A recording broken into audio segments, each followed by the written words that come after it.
Welcome back to Count Me In. I'm your host, Adam Larson, and today we have a special episode for you. We're joined by the authors of the 2023 Curve for Shore Ethics Feature of the Year, Douglas Boyle and Dana Hermanson. Douglas is a professor and department chair in accounting at the University of Scranton, and Dana is the Dino's Eminent Scholar Chair of Private Enterprise and professor of accounting at Kennesaw State University. They are here to discuss their award-winning article, The Fraud Prevention Pyramid. We'll explore how their insights, drawn from teaching both master's and undergraduate studies, can help you defend against fraud. We'll also touch on the pressures accounting professionals face, the role of professional organizations, and the need for early behavior-focused training. Get ready for a conversation on the subtle progression of fraudulent behavior and strategies to stay ethical and vigilant in your professional life. Stay tuned.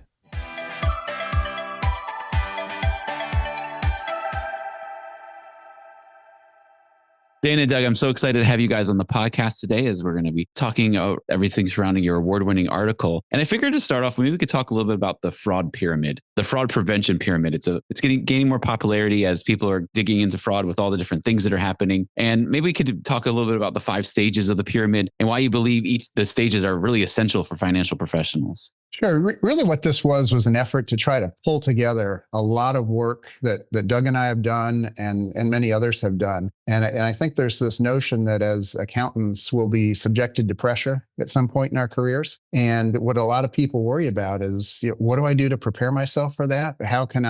What do I need to know? What do I need to be prepared for? How do I react when pressure comes? And this article is really an effort to try to pull together a lot of different resources into a structure that people can work with. And it starts with level 1, developing fraud awareness and acumen, is an effort to understand, what's the nature of occupational fraud? What's the nature of fraudulent financial reporting? Those are 2 very different types of fraud. You move from there up to understanding fraud ingredients, where we start with the traditional fraud triangle, talk about the fraud diamond that David Wolf and I proposed about 20 years ago, which focuses a lot more on the skills of the person as opposed to the setting. You work from there up to avoiding common fraud pitfalls, and some of the work that Doug has done with his colleagues, looking at avoiding the fraud mindset, being prepared and defending yourself against potential pressure.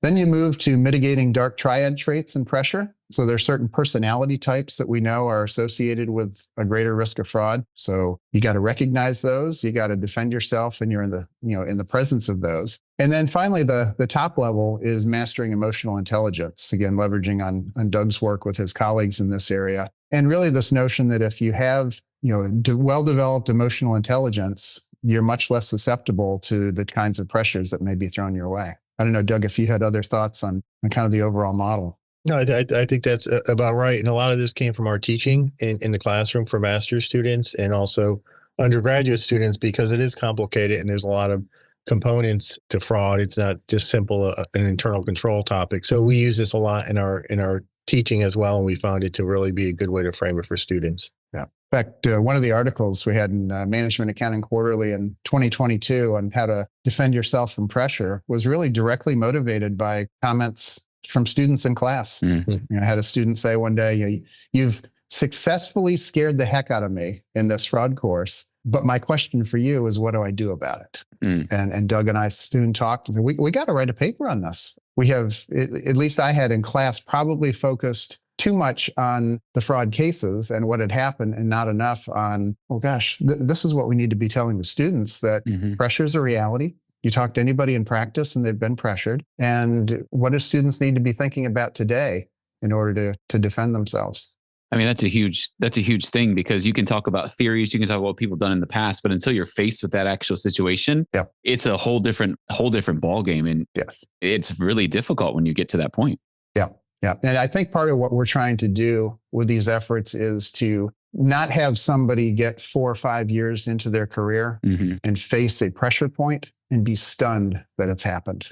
We want them to know that this is a reality. Yeah. Okay? In accounting, people care a lot about the score in business. And part of your job in accounting is scorekeeping and keeping record of of what's happening, and pressure will come. So don't be stunned when it happens. And what I tell my students is decide ahead of time how you're going to respond. Yeah. And have ways to fend it off, as opposed to, oh my gosh, I can't believe this happened.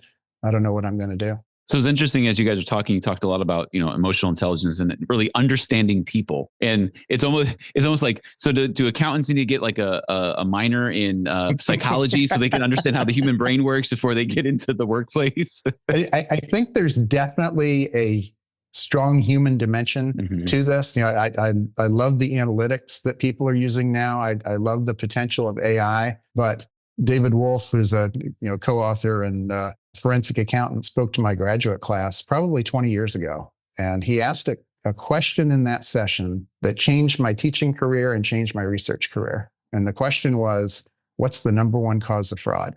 And my students ran laps around the fraud triangle. They had greed and pressure and incentive and compensation plans and weak controls and all sorts of things. And David stood up at the front of the room and smiled through all those responses. And he said, no, none of those are the number one cause of fraud. So the number one cause of fraud is people. And everybody groaned, me included.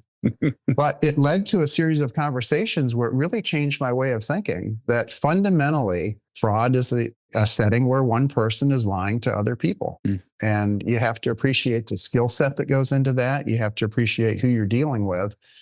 And as we head more into a remote work world, I think a challenge for everybody is still having that ability to read other people when you're not seeing them on a day-to-day basis. So this theme of it's a people issue kind of goes through everything. And Doug, that certainly goes through the work you've done with your colleagues at Scranton too.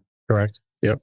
And it's not just about people, it's about yourself too. Because a lot of the articles we write is these students could potentially make bad decisions in the future, or professionals can too. Because most people who engage in fraudulent activity are first-time offenders, and they're generally viewed as good corporate citizens. So it's not just to prevent others from catching us in a fraud or pressuring us in a fraud. It's our own behavior too. Yeah. So, we'll get into that a little bit more when we talk about personality types, but most people who engage in this are first-time offenders. They're good citizens. They're viewed as respectable people, and they're actually surprised that they end up being fraudsters. So it's to develop that mindset for themselves as well. Yeah.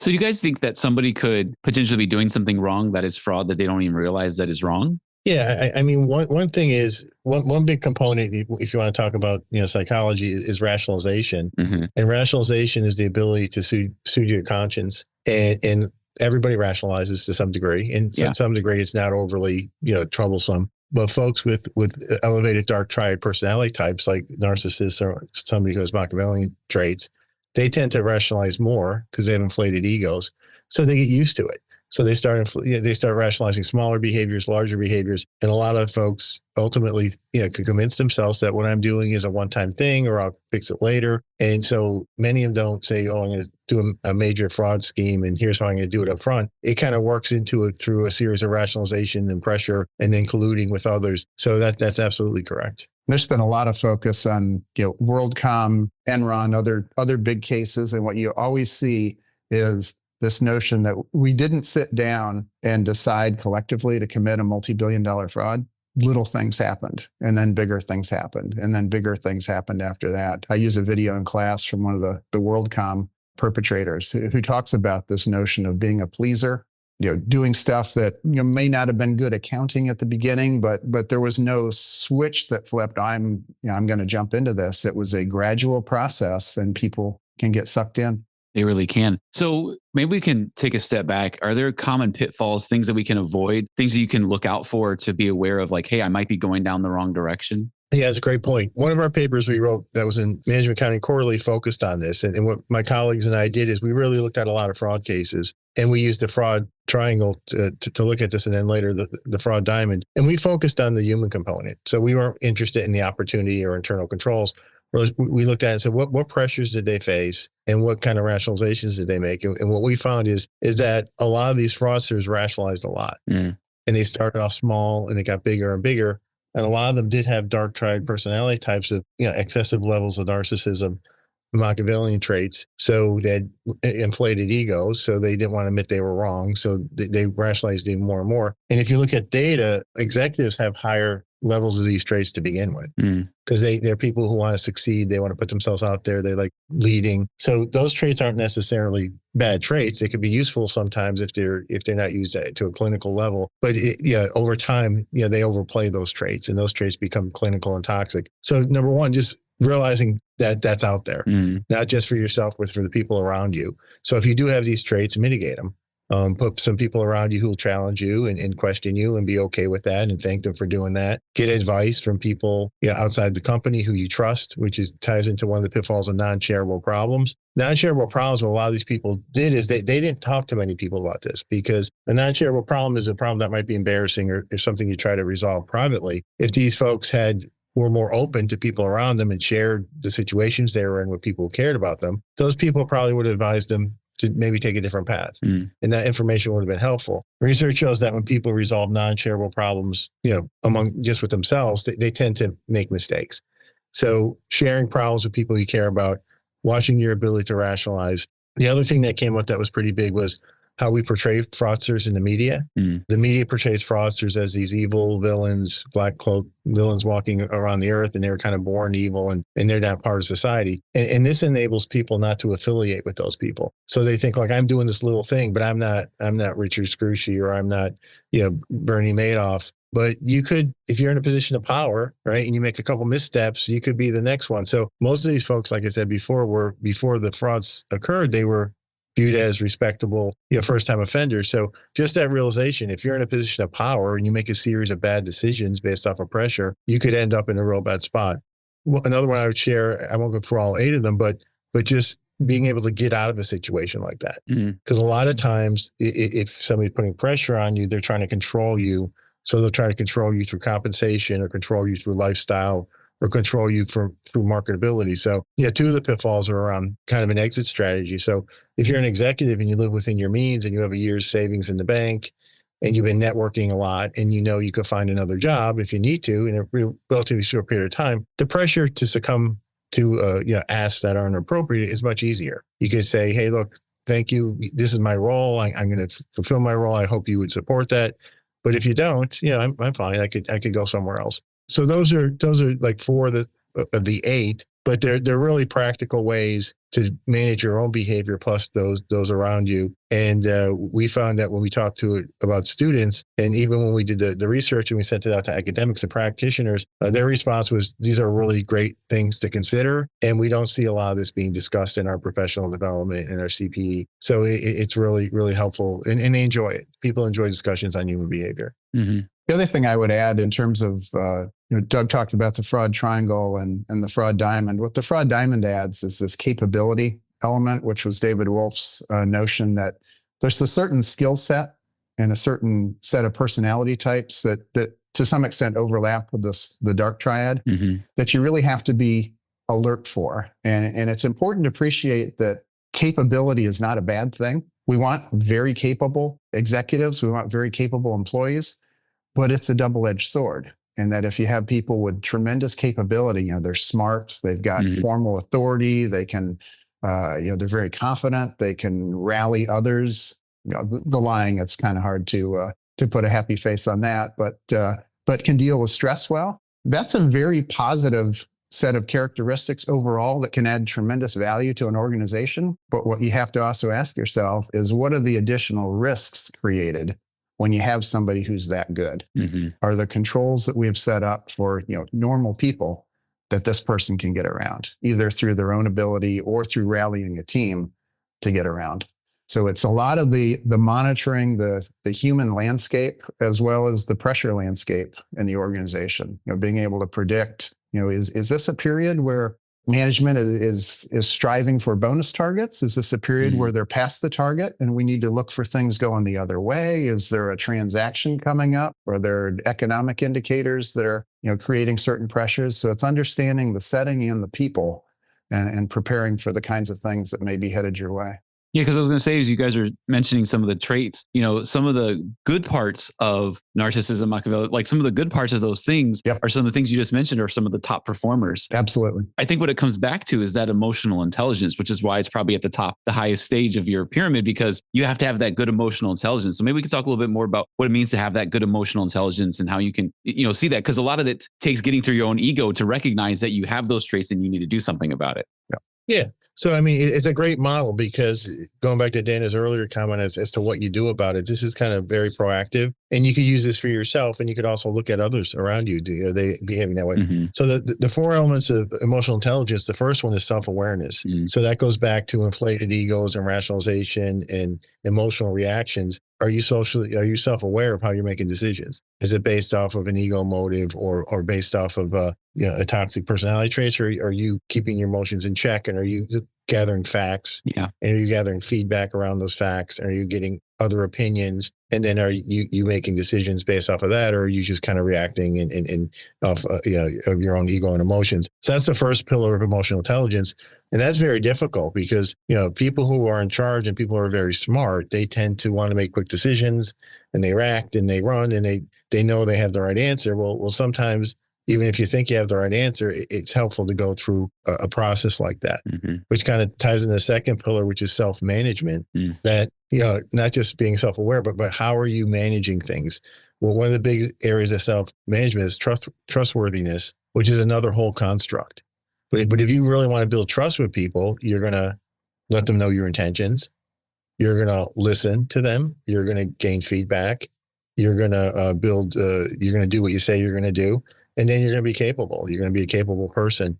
So, we would argue that, the higher level of trustworthiness a leader has with many people in their organization, the better they're making decisions that are self-managed, because through reflection and dealing with other people, you build that trustworthiness.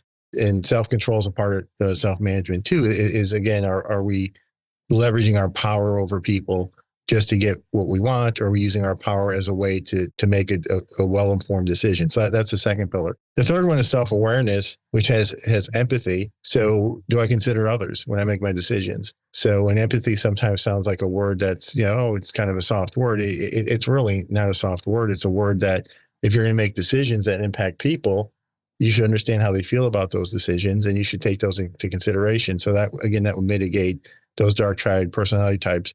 The other part of social awareness is organizational awareness. And Dr. Hermanson mentioned this earlier, that who are the players in the organization?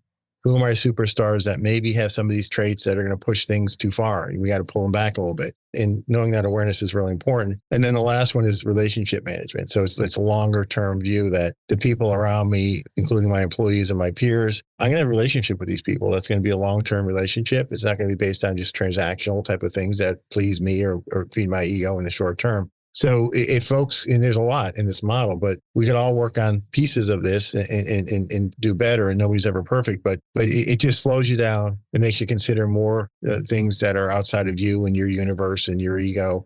And it would really, lend somebody to avoid that rationalization part, and also the pressure and incentive part of the triangle, and also capability of the diamond. So it's a really good way to think about it. But a lot of leaders don't do this because it takes time and effort and work. But in the end, you'll get better outcomes.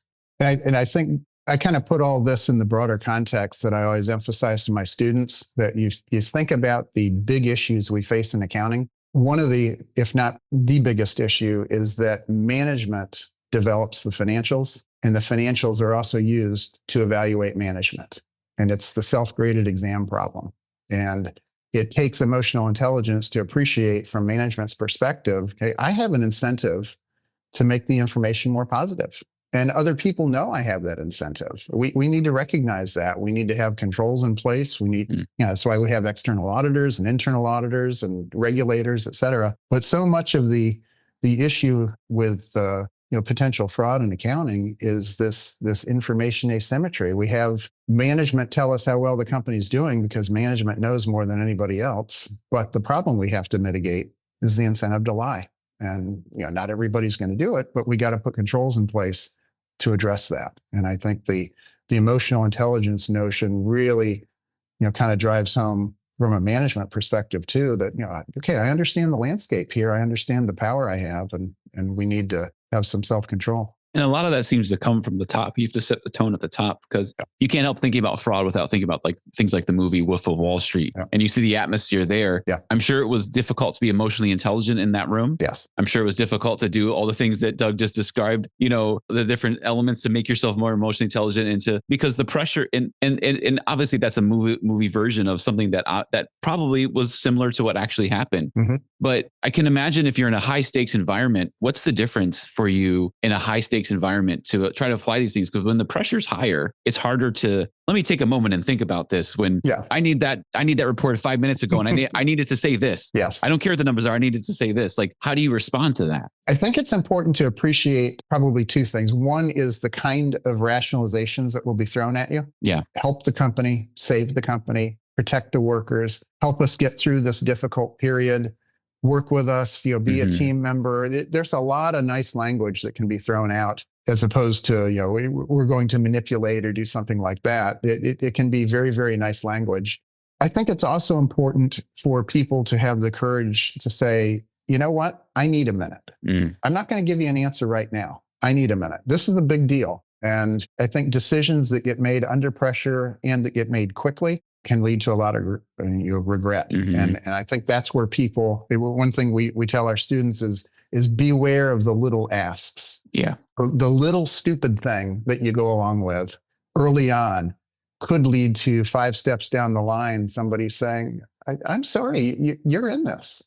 Okay? You're not getting, you've done these 3 things, you're in it. So, the asks will get bigger and bigger. So you got to be very careful on the front end, not to fall for the, save the company rationalization, and also not to be pressured to decide, immediately, I need this in 5 minutes. Those are the kind of tactics that, cyber criminals use to get you to do stupid things, click this button. The sense of urgency can be a powerful thing that gets people to do things they wouldn't normally do.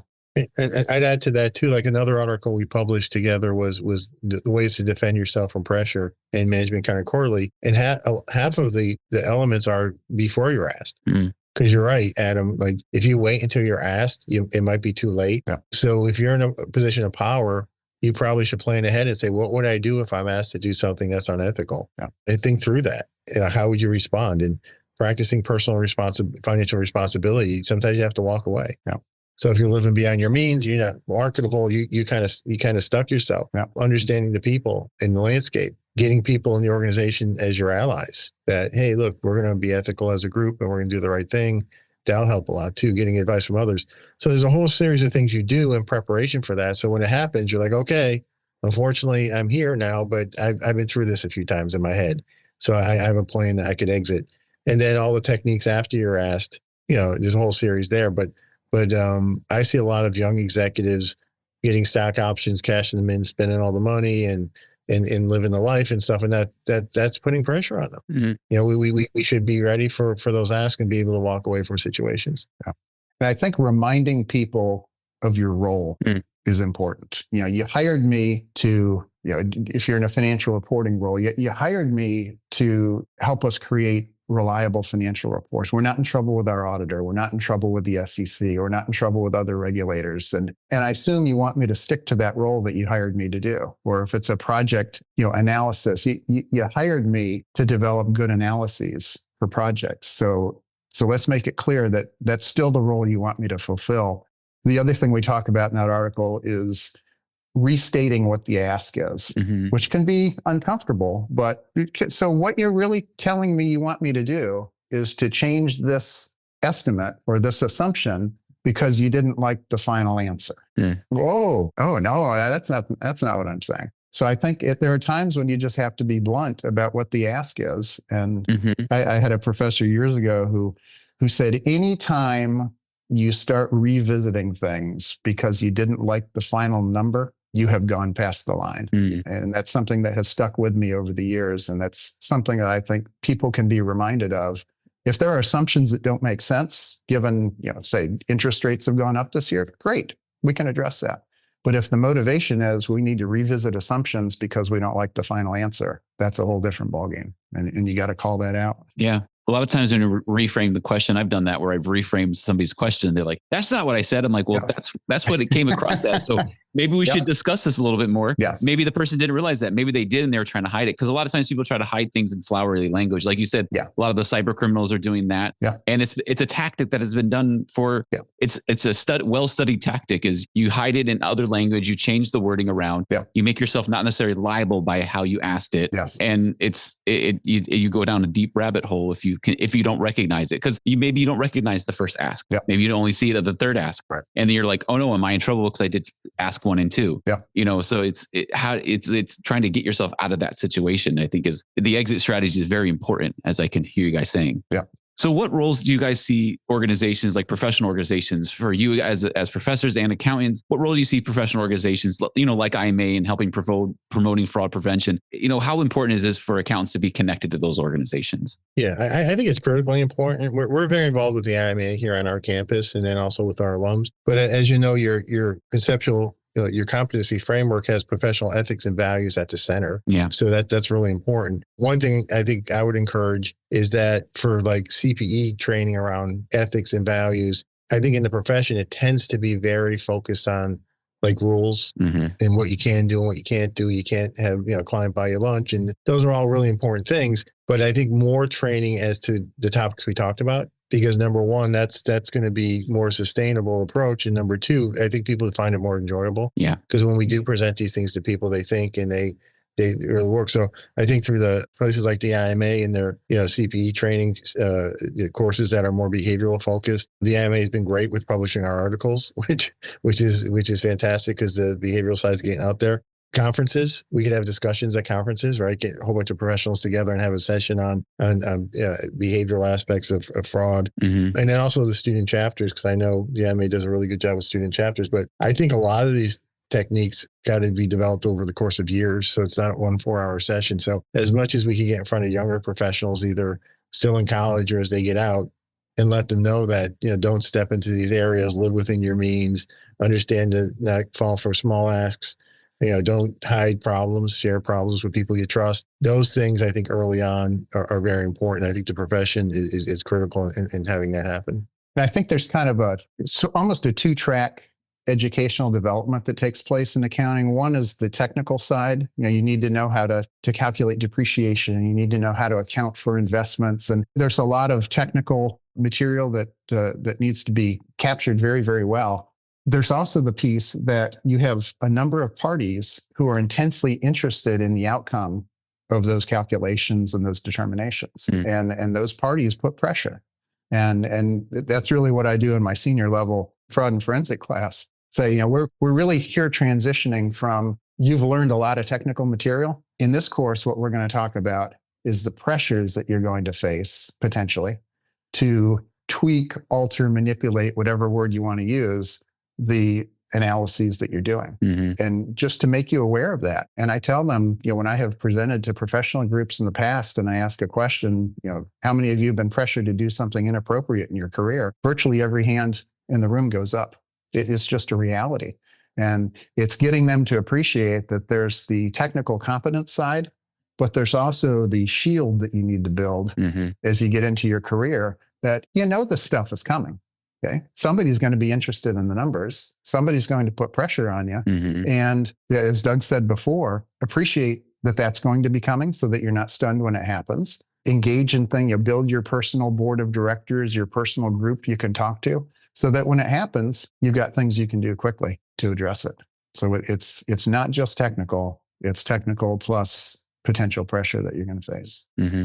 To further that point, in our PhD program here at the University of Scranton in accounting, we only admit experienced professionals, and almost everyone is doing their dissertation on these topics because they find it very interesting, and they find it not only helps them in their business life, but it also helps them in their personal life because they're reflecting more and they're slowing down and they're getting feedback. So I think that within the profession, there would be a very interested pool of folks who want to take and learn more about these topics because, we're very control focused and that's important, but people are interested in this. You said it earlier, Adam, that you got to be a little bit of, psychologist, whatever. It's interesting to people. They want to know, why do I make the decisions I do? And am I self-optimizing or getting myself in trouble? So I think if we could really take this to the next step, along with the technical stuff, it would be a profession that would attract a lot of people. Yeah, we've had similar kinds of projects in our doctoral program as well, which is a program similar to Scranton's. And it's fascinating to see the insights that students come into that program with, because they've been in the trenches. They've seen it. Yeah, sometimes you get more insight from somebody who's been in the trenches really doing the work than somebody who's been theorizing about it and talking about it. But somebody who's actually doing it, you can learn so much from those people. Exactly. I've told virtually all the students I work with, I had 4 years of professional experience. Every student I've worked with has had more than that. And they learn research and theory from me, and I learn more about the profession from them. It works out beautifully. It's amazing. Yeah. This has been an amazing conversation. And as we kind of wrap up, I think about, the landscape of fraud is going to continue to evolve as the large language models, like the generative AI and all those things begin to develop, and, people get smarter and get more creative with how to do things. Yeah. How do you envision this pyramid adapting or expanding in the future to address the new challenges that we may not even know yet? Yeah. The fraud area is interesting. It's almost like a nuclear arms race between the perpetrators and the fraud prevention folks. Certainly AI opens up a whole new dimension. And you're starting to hear of basically people impersonating someone's voice on a phone call or a video. There's just a whole host of things that are out there that people could fall prey to. I think skepticism has always got to be top of mind. Does this make sense? We talked about before, instances where there's a sense of urgency that's been created are really dangerous. And I think you got to be aware of that. I think the other reality is that behind the AI, behind the analytics, behind the controls, behind all of that is still people. And I've had some discussions with colleagues recently just about the whole notion of AI, and we don't really know what's happening in the models, but we know that people have developed them. So ultimately, in my mind, it all goes back to appreciating incentives, appreciating personality types, appreciating people's capability, and they may be operating through these new mechanisms, but a healthy dose of skepticism and the willingness to say, you know what, I'm not going to give you an answer right now. I got to think about it.